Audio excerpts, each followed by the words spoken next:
जय हिंद। मैं हूं परवेज पवार और आप देख रहे हैं एलकेबी हिंदुस्तान। उत्तर प्रदेश में विधानसभा चुनाव की तैयारियां जोर शोर से शुरू हो गई है। चर्चाएं हैं कि 2027 के बजाय उत्तर प्रदेश में विधानसभा चुनाव 2026 के अंत में हो सकते हैं, जिसको लेकर तमाम राजनीतिक दलों ने तैयारियां शुरू कर दी है।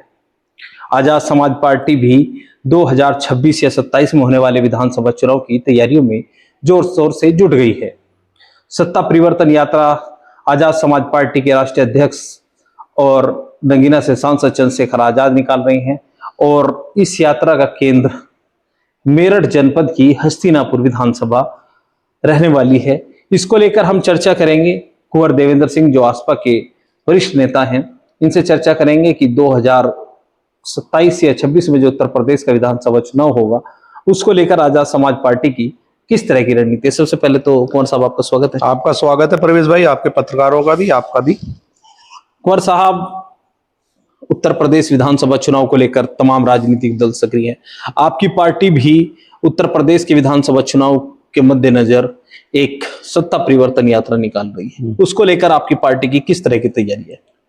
तैयारी तो आजाद समाज पार्टी और भीम आर्मी 24 घंटे सत्ता के ना प्राप्त हो या सत्ता परिवर्तन यात्रा तो अब दिखाई दे रही है, क्योंकि चुनाव का दौर है। तो चुनावी समय में आदमी अपने जो एक्सरसाइज है, और ये इस टाइम एक इम्तिहान का समय है, किसी भी दल का हो। चुनाव तो एक इम्तिहान है, जैसे कोई बच्चा पढ़ता है और उसका इम्तिहान दिया जाता है तो वो पेपर है जी। और पेपर में आदमी का अपना नेटवर्क है, अपनी स्टडी है, अपना उसका समीकरण है, ये सब काम आता है। इसी तरीके से नेता या कोई राजनीतिक दल तो अगर समाज के बीच में रहता है तो उसकी उपस्थिति चुनाव के दौरान और थोड़ा सा सक्रिय हो जाती है और अपने आप को समाज के बीच में मुख्य मुद्दों पर समाज की मुख्य धारा में जोड़ने का काम करती है, जो भाई चंद्रशेखर आजाद कर रहे हैं। और वो मेरे ख्याल से पहले सांसद हैं जिन्होंने अकेले अपने दम पे वो जीते नगीना से, और नगीने का नगीना उनको कहा जाता है। और उत्तर प्रदेश के साथ साथ पूरे भारतवर्ष के अंदर चंद्रशेखर भाई ने पूरा संगठन बनाया और कमजोरों की, दलितों की, अल्पसंख्यकों की, आदिवासियों की आवाज उठाने का काम कर रहे हैं। अब आपकी जो ये सत्ता परिवर्तन यात्रा है, ये मेरठ बिजनौर से शुरू होकर मेरठ जनपद की हस्तिनापुर विधानसभा सीट से होते हुए आगे जाएगी। तो हस्तिनापुर विधानसभा सीट को लेकर भी बड़ी चर्चाएं हैं, क्योंकि सुरक्षित सीट है, आरक्षित सीट है ये, और यहाँ से भी चर्चाएं हैं कि चंद्रशेखर आजाद चुनाव लड़ सकते हैं। आप भी हस्तिनापुर विधानसभा सीट से आते हैं, इन चर्चाओं को किस तरह से देखते हैं? नहीं, चर्चा क्या, हम कार्यकर्ता हैं आजाद समाज पार्टी के, और प्रत्येक आजाद समाज पार्टी का कार्यकर्ता जिस तरीके से नगीने में भाई चंद्रशेखर के लिए सभी लगे हुए थे और सभी की इच्छा थी कि नगीने से भाई, क्योंकि भाई स्वतः निर्णय नहीं लेते, जो संगठन कहता है, जो समाज की आवाज है, भाई निर्णय नेता ऊपर से नहीं थोपते कि अपना व्यक्तिगत, वो सबसे सलाह करने के बाद निर्णय लेते हैं। व्यक्तिगत भाई का कोई निर्णय नहीं होता, समाज के हित में, पार्टी हित में जो भी निर्णय होगा। और लेकिन इसके विपरीत हमारी इच्छा है, क्योंकि हस्तिनापुर से मैं ताल्लुक रखता हूं और यहाँ 1 लाख गुजर है, और जिधर गुजर जाता है वो सरकार यहाँ वो एमएलए बनता है। क्योंकि भाई चंद्रशेखर आजाद ने, चाहे वो सहारनपुर का आंदोलन रहा हो, चाहे वो ग्वालियर का आंदोलन रहा हो, चाहे वो दादरी का आंदोलन रहा हो, मीर भोज के प्रकरण पे भाई चंद्रशेखर आजाद ने खुल के समाज को समर्थन दिया, गुर्जर समाज को। और पार्लियामेंट में अकेले पहले सांसद हैं जिन्होंने गुर्जर रेजिमेंट की आवाज उठाई।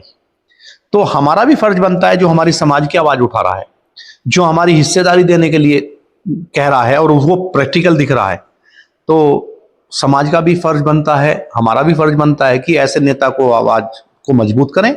और हस्तिनापुर में तो एक नारा चल रहा है आजकल, जो कि हस्तिनापुर की यही पुकार, चंद्रशेखर भाई अब की बार। आपको लगता है कि हस्तिनापुर में दलित और गुर्जर समीकरण के उनके पक्ष में रहेंगे? ऐसी एक सीट सहारनपुर जनपद में, जहां से मूल रूप से चंद्रशेखर आजाद आते हैं, रामपुर मणिहरन सीट है, और गुर्जर समाज, जैसा आपने कहा कि सहारनपुर से लेकर भोपाल तक गुर्जर समाज की आवाज चंद्रशेखर आजाद उठा दे रहे, तो हस्तिनापुर ही क्यों? अगर वो गुर्जर बाहुल सीट से लड़ना चाहते हैं तो उन्हीं के जनपद में रामपुर मणिहरन सीट है। नहीं नहीं नहीं, ये मैंने आपको कहा ना, ये भाई का निर्णय नहीं है। हम सब लोगों की अपनी एक व्यक्तिगत राय है, और अपना एक अधिकार भी है कार्यकर्ता की नेता से अपनी राय पेश कर सकता है। तो मेरे जैसे करोड़ों जो आजाद समाज पार्टी के शुभचिंतक हैं, और हम तो इसके संस्थापक सदस्य राष्ट्रीय कोर कमेटी में, और भाई साहब पार्टी का जो स्थापना हुई उसके हम सहभागी रहे, एक ईंट हम इसकी इमारत में हैं। तो हमारा ये है कि ये भाई चंद्रशेखर आजाद हस्तिनापुर से इसलिए लड़ रहे हैं कि हस्तिनापुर एक हिस्टोरिकल प्लेस है। हस्तिनापुर का जो आज तक एक इतिहास रहा है कि जो यहां से जीतता है जी। उसकी सरकार बनती है। हम इस को उल्टा करना चाहते हैं कि हस्तिनापुर ही मुख्यमंत्री थे, सरकार ना हस्तिनापुर खुद सरकार बने, जिससे यहां द्रौपदी का शाप मुक्त कहते हैं लोग। यहां से बनने के बाद इसको देखकर नहीं, इसका आप देखो हस्तिनापुर में क्या, चंडीगढ़ का और हस्तिनापुर का। तो हमारा यही है कि अब की बार हस्तिनापुर का अगर मुख्यमंत्री होगा तो हस्तिनापुर के भी दिन बढ़ेंगे, यहाँ रेलवे लाइन भी होगी, यहाँ गंगा का भी विकास होगा, जो गंगा में बाढ़ से लोग किसान मर रहे हैं। तो क्योंकि जब मुख्यमंत्री स्वतः होता है तो अपनी विधानसभा को, और वो भाई चंद्रशेखर आजाद भली भांति जानते हैं कि यहाँ किसान की भी, दलितों की भी, मजदूरों की भी आवाज बनेंगे और हस्तिनापुर से एक नया उद्घोष होगा। सत्ता परिवर्तन जो है वो हस्तिनापुर उसमें अहम भूमिका अदा करेगा। आपने कहा कि हस्तिनापुर से मुख्यमंत्री होगा, वर्तमान समय में भी जो विधायक हैं वो उत्तर प्रदेश सरकार में मंत्री है दिनेश खटीक जी, उन्होंने क्या क्षेत्र में विकास कार्य नहीं कराए? नहीं, देखो उस पर व्यक्तिगत में टिप्पणी किसी पे करने लगूं कोई फायदा नहीं। मैं तो अपनी पार्टी लाइन की बात कर रहा हूं, क्योंकि व्यक्तिगत टिप्पणी ना करनी चाहिए। बीजेपी अपनी पार्टी है, उनके अपने नेता हैं, हमारी पार्टी अपनी है, हम अपनी पार्टी की बात करेंगे, बीजेपी के नेता अपनी पार्टी की बात करेंगे। तो फिलहाल सत्ता परिवर्तन जो हो रही है तो मुझे दिख रहा है कि आप देखो अभी एक कॉकरोच पार्टी बनी थी फेसबुक पे, ये एक परिवर्तन का एक संदेश है। बेरोजगार बिल्कुल, अभी आप पर्चा लीक हुआ उसमें ये बताओ जो बच्चे पढ़ रहे हैं उनका भी भविष्य अधर में लटका, और किसान को वाजिब दाम नहीं मिल रहा, अभी खाद नहीं मिल रहा। तो कुंवर साहब, आपको लगता है कि जो आगामी विधानसभा चुनाव उत्तर प्रदेश में, वहां आजाद समाज पार्टी और भारतीय जनता पार्टी के बीच सीधा मुकाबला होगा? मेरा तो यही मानना है कि बिना चंद्रशेखर भाई के कोई सरकार बनाने की हैसियत में नहीं होगा। भाई चंद्रशेखर आजाद खुद बनेंगे या किसी को बनाएंगे। उत्तर प्रदेश के अंदर दलितों का, पिछड़ों का, अल्पसंख्यकों का गठजोड़ इसका नहीं है उत्तर प्रदेश में राजनीतिक तोड़। तो अखिलेश यादव भी इसी गठजोड़ की बात कर रहे हैं। अखिलेश यादव जी को देख लिया लोगों ने, पहली समाजवादी पार्टी में और अब की समाजवादी पार्टी में बहुत अंतर है। नेताजी का एक दफा उन्होंने फायदा बनी बनाई सरकार नेताजी ने उनको दे दी थी, लेकिन सेकंड लाइन का नेता समाजवादी पार्टी में कोई नहीं है। वर्तमान समय में 37 सांसद, आपकी बात सही है। भाई चंद्रशेखर आजाद लड़ रहे थे खुद, वो जीत गए। बसपा में तो दम नहीं था, जो एससी समाज उधर गया, और चंद्रशेखर भाई विकल्प नहीं था। लेकिन सांसद बनने के बाद अब एक इस समुदाय का जो इसका शोषण वर्तमान में किया जाए उसके सामने एक विकल्प है, बेहतरीन विकल्प है। और इधर पश्चिम उत्तर प्रदेश में, क्योंकि ये युग जातिवाद युग है परवेज भाई जी, राजनीति में और युद्ध में संख्या बल काम आता है। आपकी संख्या बल लग जाते ना, इसमें तो तलवार तीर कुछ नहीं काम आता, ना बुद्धि काम आती। केवल आपके पास संख्या बल का गणित अगर है तो यहां संख्या बल क्या है कि एससी समाज जो कैडराइज है उसने अपना नेता चंद्रशेखर आजाद को मान लिया। अभी तक जितने भी चुनाव हुए, चाहे वो राजस्थान का चुनाव हो, चाहे मध्य प्रदेश का हो, बिहार का हो, दिल्ली का हो, उत्तर प्रदेश का हो, तमाम में बहुजन समाज पार्टी ही दलित वोटरों पर आजाद समाज पार्टी से अधिक प्रभावशाली। अभी आपका मध्य प्रदेश का चुनाव हुआ, हम वहाँ नंबर 2 पे रहे, मात्र 6000 का विधायक है वहां पर। नहीं, कहाँ है बीएसपी का विधायक? बीएसपी के एक विधायक है नहीं, अब जो चुनाव हुआ है बाई इलेक्शन, अभी चुनाव हुआ जिसमें हमारे यादव जी लड़ रहे थे, उसमें बीजेपी से हम 6 या 7 हजार वोटर सारे, बसपा तीसरे चौथे नंबर पे, कांग्रेस भी तीसरे नंबर पे। तो आपको लगता है कि जो दलित वोटर है वो अब बसपा को छोड़ चुका है? दलित के साथ साथ युवा भी, जो चेंज चाहता है, जो सत्ता परिवर्तन चाहता है। एडवोकेट चंद्रशेखर आजाद जी युवाओं के नेता है। किसी दलित समाज में तो उन्होंने सौभाग्य है कि उन्होंने जन्म ले लिया, उनका समाज उनको एक अंबेडकर विचारधारा को मानने वाले को आगे बढ़ाने का काम कर रहा है। लेकिन हम जैसे करोड़ों लोग जो हैं, जिनको राजनीति में लोग इस्तेमाल करते हैं, फेंक देते हैं, ऐसे लोगों की अपेक्षाएं भाई से हैं और भाई उन अपेक्षाओं पे खरे उतर रहे हैं। और ऐसे लोगों को मौका मिलेगा जो आज तक अनुभव लिए बैठे, उन्हें कहीं मौका नहीं मिला। उसको मौका चंद्रशेखर आजाद जी और भाई आजाद समाज पार्टी देगी। कुंवर साहब कहां से चुनाव लड़ेंगे? मेरा चुनाव लड़ने का मकसद होता तो मैं जहां था वहीं रहता, या उससे पहले भी कहीं लड़ सकता था। मेरा मकसद है उत्तर प्रदेश के अंदर जिस समाज से मैं ताल्लुक रखता हूं उस समाज की हिस्सेदारी कहां हो, और हिस्सेदारी में भी हम कहां फिट बैठे। वर्तमान सरकार जो है, ना तो केंद्र में हम हिस्सेदारी दी ना प्रदेश में दी। प्रदेश सरकार में भी आप ही के जिले के विधायक मेरठ दक्षिण से सोमेंद्र तोमर जी का प्रमोशन हुआ है। प्रमोशन तो हो गया, स्वतंत्र प्रभार परसेंटेज कितनी है?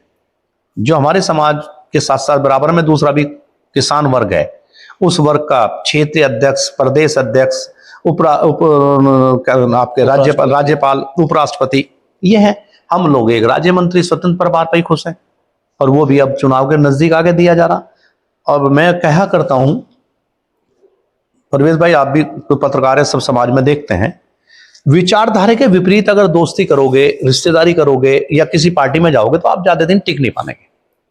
तो जिस समाज से मैं ताल्लुक रखता हूं उस समाज का व्यक्ति अगर शहर के अंदर जाकर ये कहे, जो एक 15% की लेयर है जिसकी सरकार चल रही है, कि हमें एक कमरा दे दो, अगर हमारी जाति का नाम गुर्जर जाति आ जाएगा तो वो कमरा नहीं देने के शहर के अंदर। उस विचारधारा को हम वोट दे रहे हैं। बहुत, मैं आप समझ रहे होंगे मैं कहां बोल रहा हूं, और समझने वाले समझ जाएंगे।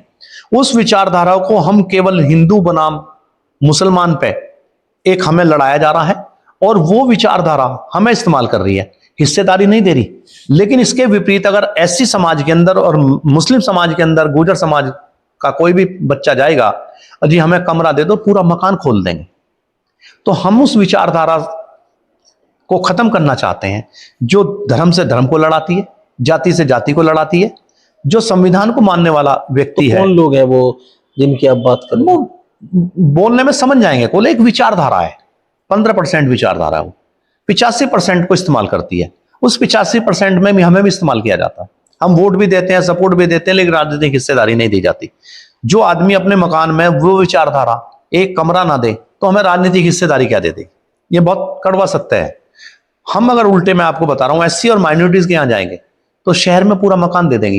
ये विचारधारा, तो ये विचारधारा ही भाई चंद्रशेखर आजाद को एक दिन मुख्यमंत्री और उससे अगले दिन प्रधानमंत्री बनाएगी। लेकिन गुर्जर समाज के को लेकर तो माना जाता है कि भारतीय जनता पार्टी का परंपरागत वोटर गुर्जर ना, समाज। कोई नहीं था। जो था वो पर्दा हट चुका है।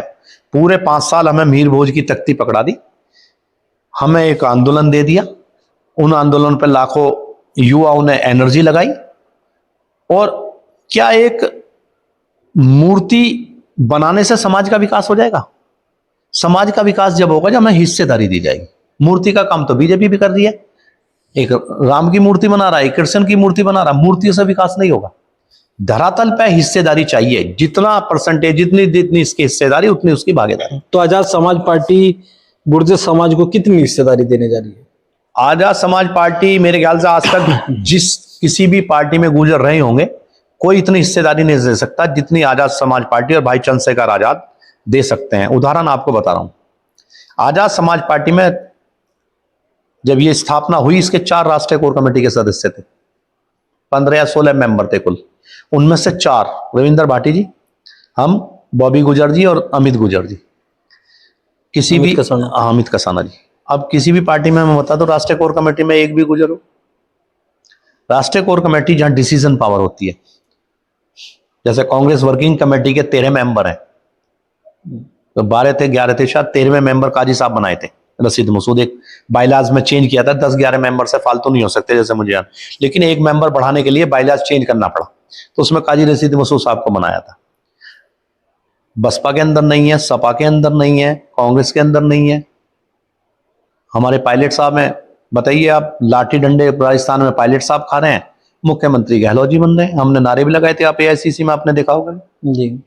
तो बरादरी के नाते गए थे वहां सचिन पायलट जी के लिए। तो आपको लगता है कि आजाद समाज पार्टी में गुर्जर समाज का राजनीतिक भविष्य है? हाँ, राजनीतिक भविष्य भी है और समझदारी भी इसी में। ये बेहतरीन विकल्प है हमारे लिए, क्योंकि एससी समाज जहां जहां रहता है वहां गुर्जर समाज भी गांव के अंदर रहता है और मुस्लिम समाज भी वहीं रहता है। एक हमारा भाईचारा है। उस भाईचारे को अगर हम राजनीतिक चारा बना देंगे भाईचारे को, तो वो एक मजबूत विकल्प पश्चिम उत्तर प्रदेश में बन जाएगा और अपनी हिस्सेदारी हमें मिल जाएगी।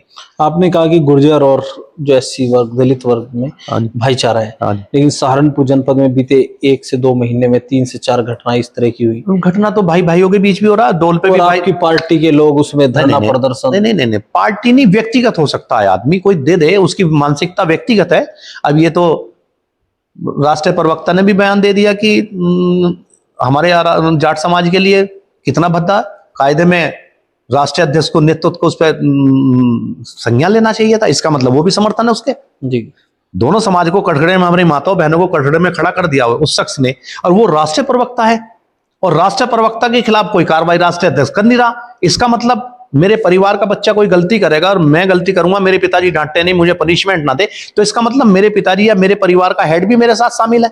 जी, तो अभी तो करंट में है। उससे अलग हटके समाज के लोगों की एक तुलना कर दी किसी समाज की।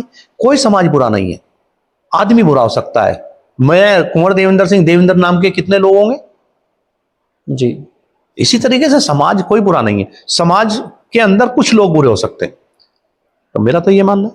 तो 2027 को लेकर पूरी तरह से मुस्तैदी है, और भाई चंद्रशेखर आजाद हस्तिनापुर से मुख्यमंत्री बनने के लिए जनता यहाँ उनको चुनेगी, और मेरे ख्याल से लोगों को कैंडिडेट ही नहीं मिल रहे जब से भाई चंद्रशेखर आजाद का नाम हम लोग, समाज लोग, आजाद समाज पार्टी और भीम आर्मी एकता मिशन कह रही है, सब लोग कह रहे हैं। भाई चंद्रशेखर को हमने निवेदन किया कि हस्तिनापुर से लड़िए, और यहाँ से एक विकास की मुख्य धारा हस्तिनापुर को, चंडीगढ़ की तरफ हमें हस्तिनापुर बनाना है। यहाँ जो महाभारत की लड़ाई हुई थी, ये पूरी दुनिया की राजधानी हस्तिनापुर रही है।